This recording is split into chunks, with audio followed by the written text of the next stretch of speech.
20-27 градус жылы болуы фаразлана. Әлі башқалабызда 15 градус жылы, атмосфера басымы 742 миллиметр, дымлылық 2% Мына шулайрак достар. Яйлап йылынып та килә.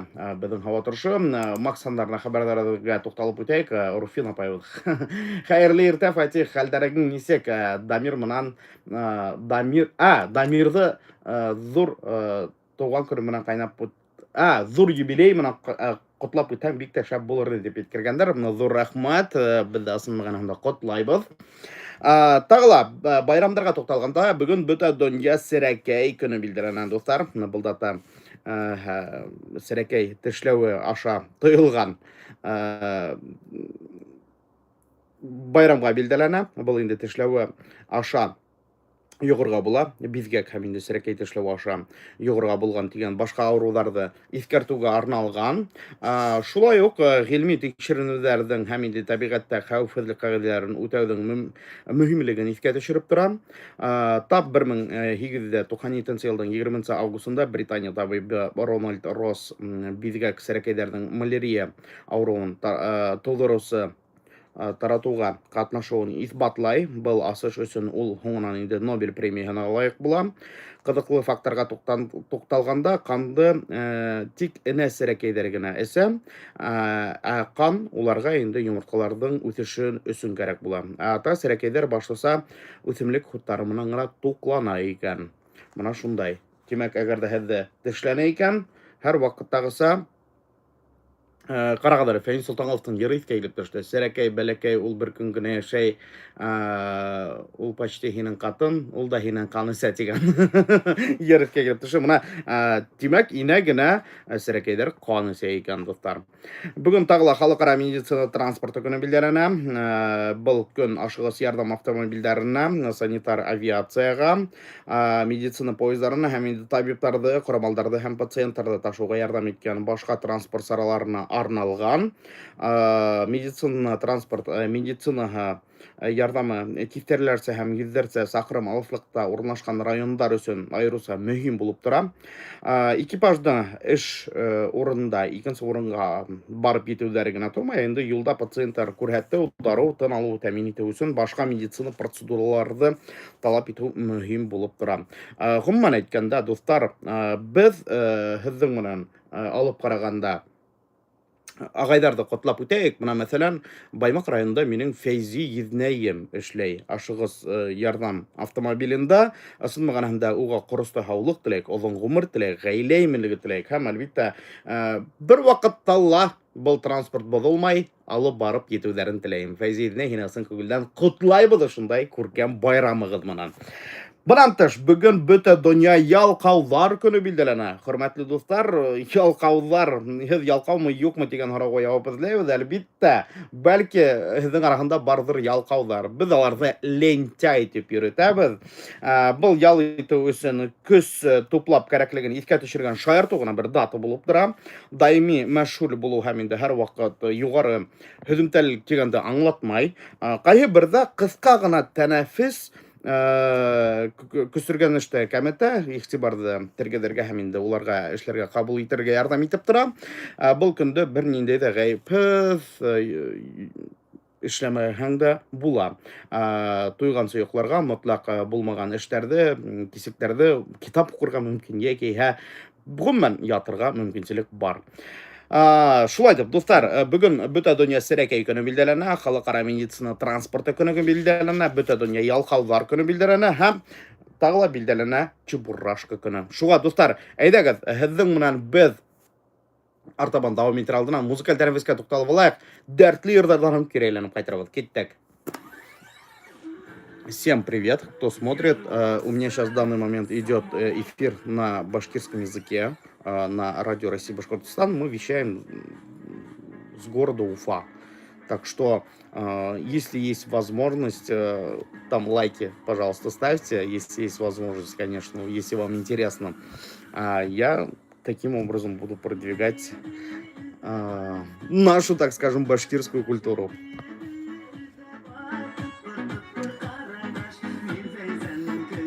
Ну, конечно же, Майер, ты не будешь понимать, о чем я говорю, потому что Я говорю на башкирском языке. Эфир.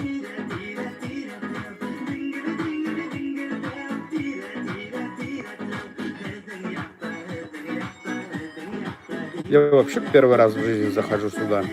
А, ретушь есть, да? Ого. Что-то какие-то интересные фишки есть тут.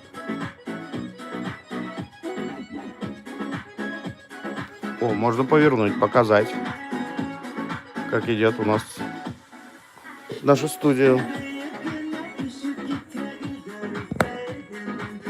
Ребят, кто смотрит откуда, вот интересно мне узнать, может, с какого-нибудь города, региона. Было бы круто, если будут смотреть с России больше людей. Ну, давай 3 песни поставим, да? Звукорежиссер говорит, может, 3 песни включим? Я говорю, давай, конечно. Сегодня Чебурашка отмечает свой день рождения, дорогие друзья. Также сегодня, оказывается, день работников медицинского транспорта. Не забудьте поздравить своих друзей, близких. Сегодня также день букваря. В каком году вы пошли в 1 класс? Тоже интересно узнать. День кукурузы. Шикарный день, дорогие друзья. Сегодня вот 20 августа.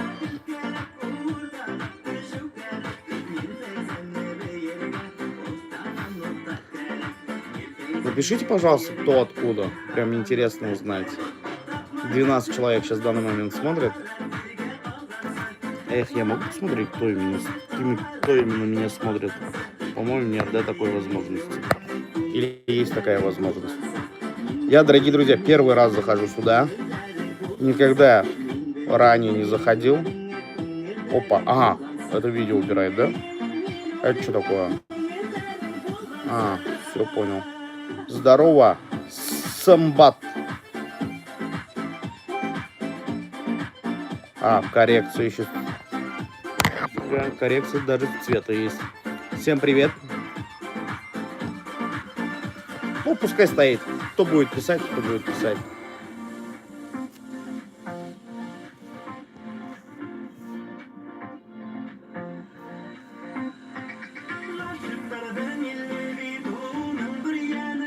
О, давай поставим следующее Айола. Гомай. Потому что Мин в Ютубе подключил этот прямой эфир. Все знают группу Хомай. Это наша группа, которая прославилась по всему миру, так скажем. Вот как раз таки мы говорим на том языке, как раз таки, что вы слышите в песнях группы Эйола.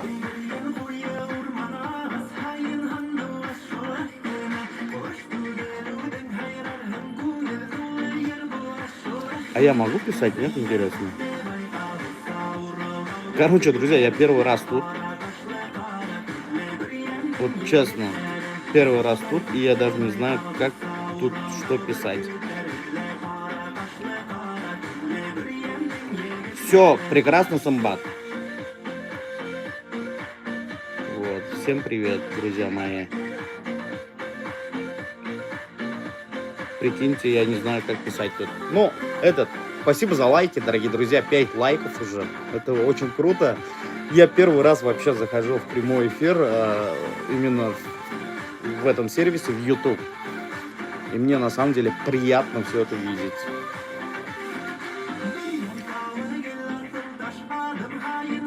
Почему-то никто не пишет, кто откуда. Интересно, конечно, узнать, кто вообще откуда смотрит. Может, мне так подальше сделать, как вы думаете?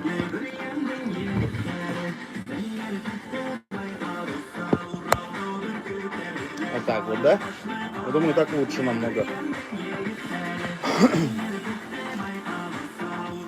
О! Я знаю чуть-чуть казахский.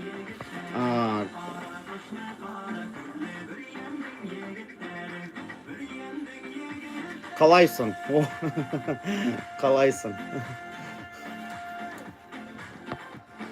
Калайсон. О, Вот сейчас Хомай пойдет.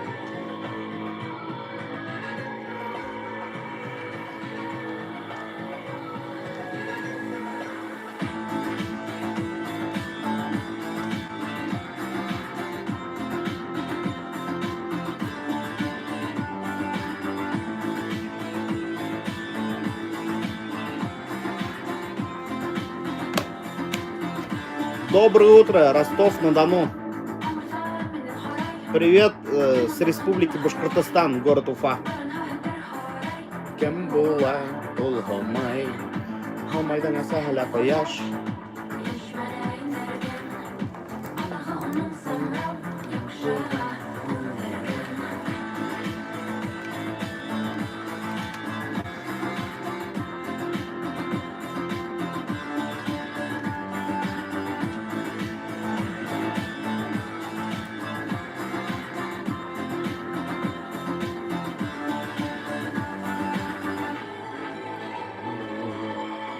Башкорт.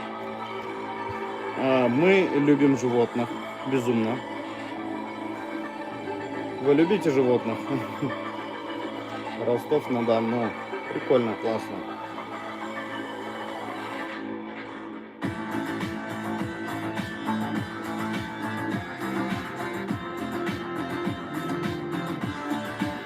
Никогда не думал, что я буду когда-либо в Ютубе включать вот так прямой эфир, и люди мне будут писать. На самом деле безумно приятно. Всем огромное спасибо.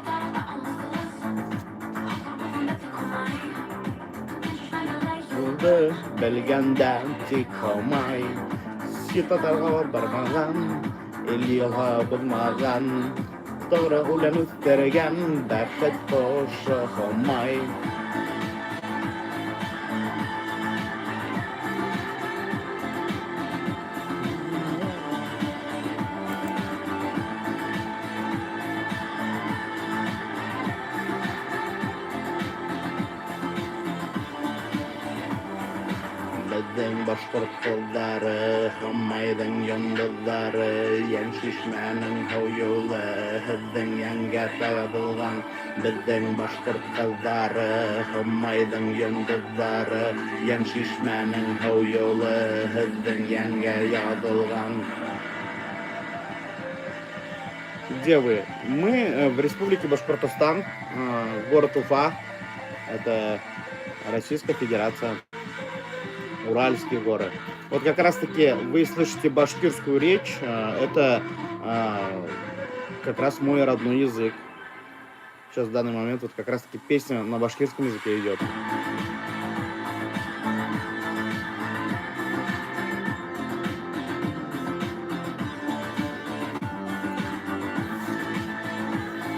Если вы с Казахстана, вы сейчас поймете, я начну эфир, и вы услышите речь башкирскую. Bizden Bashkort kıldары, Hımmaydın yıldızları, Yen şişmenin hoyulu, Hıddın yenge yağdılgan. Bizden Bashkort kıldары, Hımmaydın yıldızları, Yen şişmenin hoyulu, Hıddın yenge yağdılgan.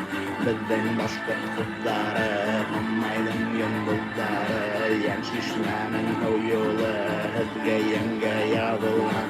Bizden Bashkort kıldары, Hımmaydın yıldızları, Yen şişmenin hoyulu, Hıddın yenge yağdılgan. Шулай деп 2 сағат 37 минут башкалауды фля, хайырлы ерте, хөрмәтле радио тыңлаучылар, без бүген шундай дәртле байрамдарды ла билдәләйбез. Бүген бөтә дөнья сәрәкәй көне билдәләнә. Бунан тыш халыкара медицина транспорты көне, бөтә дөнья ялкаулык көне билдәләнә. Чебурашканың туган көне. Моны шулайрак дуслар, әйдәгез дәвам итәйек бергәләшеп. Бүген Чебурашканың туган көне билдәләнә. Яраткан әдәби персонаж тәүге тапкыр 1966 елның 20 августында Эдуард Успенскийның «Крокодил Гена и его друзья» китабында барлыкка килгән дип исәпләнә. Чебурашка Совет һәм Россия балалары мәдәниятының иң билдәле геройларының беренә әверелде. Оның образы изгелек, дуслык, ярдәмгә килтерергә әзер булу тигән. Тирә-яктагы кешеләр менән уртак таба белү менән бәйле. Дуслар, яратагызмы, юкмы Чебурашканы? Мин бик тә яратам һәм һуңгы вакытта Чебурашканың яңа фильмдар ласага башланы. Буны инде кинотеатрларда караганһыгыздыр дигән өметтәбез. Әгәр дә караганһыгыз икән, зинһар безгә шылтыратып, үзегезнең барлык булган фикерләрегез менән бүлешеп үтәргә тәкъдим итәбез. Шулай дип, достар, 246-50-30 безнең тура эфир телефоны, Макс сандары 837-340-04-24 шылтыратып хәбәрдар иткергә тәкъдим итәбез. Биран тыш Чебурашка, нула, әйдәгез бергәләшеп бер-беребезне котлап үтәйек. Әлбәттә, Чебурашка бит инде безнең шундай персонаж булып тора. Уны гына котлап булмай, гомумән үзебезне котлап үтәйек. Бүген тагы урыс алифбаһының туган көне билдәләнә. 1634 елда Мәскәүдә Василий Бурцев Протопов төзегән тәүге басма алифба дөнья күрә. Алифба грамоталыкты таратуда мөһим коралга әверелә. Күп буындар өчен хәрефтәр уку, язма тел генә танышудан тыш башланып китә. Бүген без әйтеп үтәйек, урыс телендә букварь дип атала. Букварьның бүген туган көне. Бүген тагыла кукуруз көне үз көнен билдәләй. Кукуруз дөньядагы иң таралган авыл хуҗалыгы культураның бере. Уны азык төлөү сәнәгатендә мал алгызыгы, май һәм биоягулык җитештерүдә кулланыла. Кызыклы факт булып тора, кукуруз табигатьтә тулыгынча кырагай рәвештә осрамай. Кеше уны инде меңәр ел дәвамында үстереп бара. Кукурузды әлбәттә мин яратмайм ашарга. Чөнки заманында был кукурузды ашап инде бугып дип әйткәндәй, башка инде ашамаслык булды. Тагыла бүген музыкаль кумта көненә билдәләнә. Был әйтеп үтәйек, урыс телендә инде музыкальная шкатулка дип атала. Ул инде әйләнүче механизм ярдәмендә көй уйнаган бәләкәй механик коралмага арналган. Гадәти музыкаль кумта исендә сыгытылган булган цилиндр яки диск металл таррак урнаштырыла.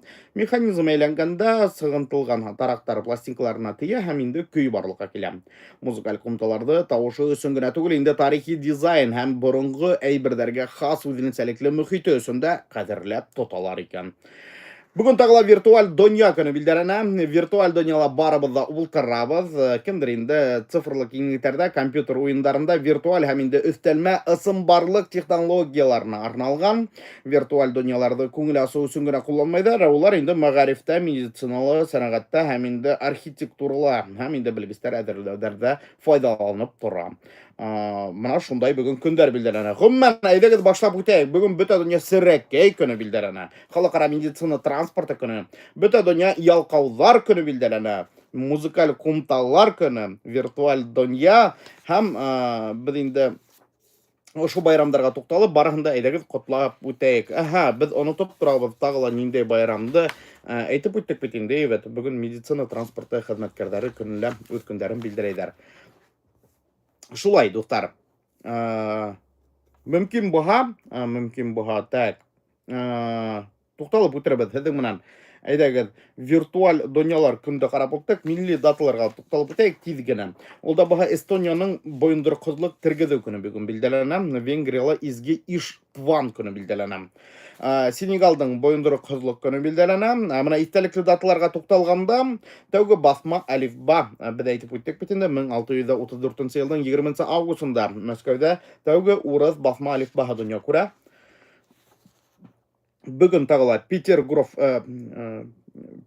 Петергофтың фонтандары көне билдәләнә. 1721 елның 20 августында Петергофтың тәүге фонтандары менән каскадтары эшләп бара.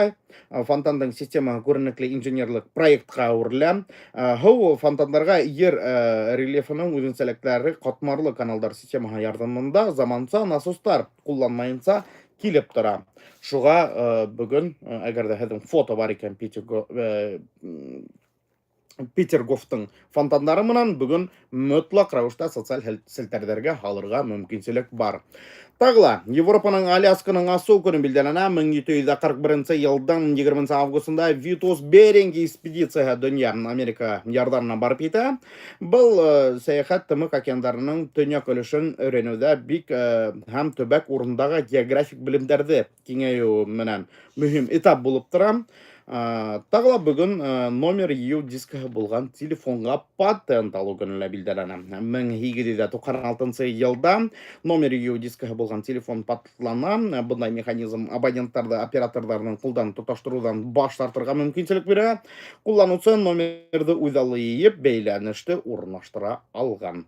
Бүген тагыла Voyager 2 аппараты осу аппараты көне билдәләнә. 1977 елның 20 августында Иганга Voyager 2 аппараты осырыла. Ул Юпитерды, Сатурнды, Уранды, Нептунды өйрәнә, ергә уникаль мәгълүматлар тапшырырга һәм инде Кояш системаһы сиктереннән ситкә табан хәрәкәт итүен дәвам итеп тора. Тукталып үтәбез һеҙҙең менән дуҫтар Башҡортостан яңылыҡтарына. Бөгөн ниндәй көн билдәләнгән ҡарап үттек. Бөгөн мәсәлән Сибай ҡалдыҡтары һаҡлағасын рекультивациялау башлана тип әйткәннәр. Башҡортостанда Сибай тау байыҡтырыу комбинаты ҡалдыҡтарын рекультивациялау 2,5 миллиард һум йүнәлтеләсәк. Проект сеттерінде биләмәне тергеҙеү генә түгел, инде ҡалдыҡтарҙан файдалы компоненттарҙы ла айырып алыу планлаштырыла. Рекультивация экологик йөкләнеште кәметергә, биләмәне хәүефһеҙ хәлгә килтерергә һәм ерҙәрҙең бер өлөшөн генә яңынан ауыл хужалығына әйләнешенә ҡайтарырға тейеш дип әйткәннәр белгестәребеҙ. Өфө бизнес алып бару өсөн иң яҡшы ҡалаларҙың тәүге өсәүенә инеп киткән икән. Өфө эшҡыуарлыҡ алып бару өсөн шарттар буйынса Башҡортостандың иң яҡшы 3 ҡалаһы иҫәбенә инеп киткән. Рейтингта Сибайҙа үткән Урал аръяғы бөтә Рәсәй инвестиция һабантуйында тәҡдим ителде. Эшҡыуарҙар өсөн шарттар, инвесторлар һәм инде үҙара эш итеү менән ҡала инфраструктураһының яңы проекттарҙы оҙайтыуға әҙерлеге баһаланып алынды. Төбәк киң мәғлүмәт саралары өсөн гранттар. Төбәк киң мәғлүмәт саралары Добро звучит громче конкурсы сиктерендә гранттар аласак. Конкурс социаль әһәмиәтле башланғыстар, кешеләргә ярҙам итеү һәм инде биләмәләрҙе үҫтереү тураһындағы һөйләгән проекттарға ярҙам итеп тора. Бәләкәй редакциялар өсөн грант ярҙамы йәмәғәт өсөн файдалы проекттарҙы тормошҡа ашырыу һәм инде мәғлүмәт өсөн эшен киңәйтеү мөмкинлеген бирергә мөмкинселек бирә. Тагыла Силиктә археологик тикшеренеүҙәр. Башҡортостанда бронза быуаттарына ҡараған нығытылған селекторлыҡ урынында ҡаҙыныу эштәре дауам итә. Ғалимдар боронғо ҡаланың төҙөлөшөн, уның нығытмаларын һәм инде табылған әйберҙәрҙе өйрәнә. Тикшеренеүҙәр бер нисә мең йыл элек төбәк биләмәһендә кешеләрҙең нисек йәшәгәнен аңларға ярҙам итә. Археологик эштәр Башҡортостан тарихы һаҡларға һәм инде үткәндәр тураһындағы белемдәрҙе киләсәк быуындарға еткерергә мөмкинселек биреп тора. Шулай дип, урман хужалығына үтеп китәйек. Урман хужалығын үҫтереү, Башҡортостан урман хужалығын күләмен яңыртыуҙа 418 миллион һумдан ашыу аҡса алынған. Экологик иминлек проекттары сиктеренән был аҡса бүленгән. Финанслау тарамаҡты яңыртыуҙа инфраструктураны үҫтереүгә һәм инде урман ресурстары менән эшләүҙең һөҙөмтәлегенең арттырыуға йүнәлтеләсәк тип белдерәләр мәғлүмәт хеҙмәткәрҙәренән. Тагыла креатив индустрияларға ярҙам. Башҡортостанда креатив индустрияларҙы үҫтереү һәм ошо өлкәлә эшләгән эшҡыуарҙарға ярҙам итеү мәсьәләһендә тикшерелә. Креатив индустрия, дизайн, кино, музыка, нәшриәт эше, контент етештереү, архитектура, мода һәм инде башҡа йүнәлештәргә инеп китә. Был өлкәне үҫтереү яңы эш урындарын булдырырға һәм инде йәштәрҙе республикалағы проекттарға йәлеп итергә ярҙам итәсәк.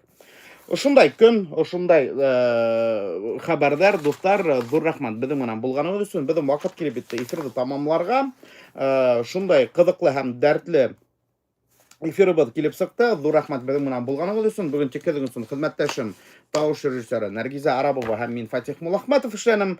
Һеҙҙең менән беҙ инде теүәл Нәргизә менән 11 сәғәттән кире күрешәбеҙ. Сөнки кискеһен Өфө уттары тапшырыуында беҙҙең ҡунаҡтарҙа буласаҡ. Бөгөн беҙҙә ҡунаҡта Ришат Рәхимов, Башҡортостандың атҡаҙанған артисы. Унан тыш беҙҙең менән Илмира Юлдашбаева ла буласаҡ.